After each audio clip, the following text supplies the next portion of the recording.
आणि अजित पवारांनी आज पुन्हा वाढत्या लोकसंख्येच्या समस्येवर आपल्या शैलीत भाष्य केलंय। एक किंवा दोन अपत्यावर थांबा, लोकसंख्या वाढली तर ब्रह्मदेवालाही सर्वांना घर देणं शक्य होणार नाही, असं अजित पवारांनी म्हटलं। पिंपरी चिंचवड महानगरपालिकेतर्फे आयोजित कार्यक्रमात ते बोलत होते। की बाबांनो, तुम्ही एक किंवा दोन अपत्यावर थांबा बाबा, तेवढं मात्र तेवढं करा। कारण फार म्हणजे मी बघतोय 31 वर्षापूर्वी 91ला खासदार झालो त्यावेळेस इथलं पॉप्युलेशन किती होतं, आता 33 वर्षांनी किती झालं, त्याच्यात किती मग ब्रह्मदेव आला ना तरी घर बांधून सगळ्याला देऊ शकत नाही।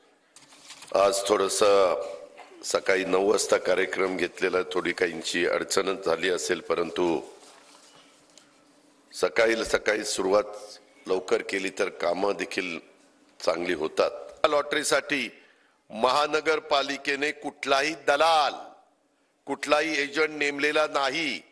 नाहीतर मार्केटमध्ये फिरत असतात, चल चल तुला घर मिळवून देतो, इतके दे इतके दे इतके दे इतके दे, ते कसं 10 का 20 10 का 20 10 का 20 करतात असलं।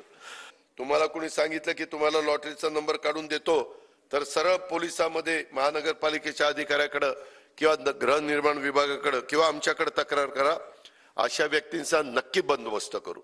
अजिबात त्यांना शहाण्यांना सोडणार नाही, साल्यांना सोडणार नाही म्हणणार होतो, पण साला म्हणणं बरोबर नाही, म्हणून शहाण्यांना सोडणार नाही।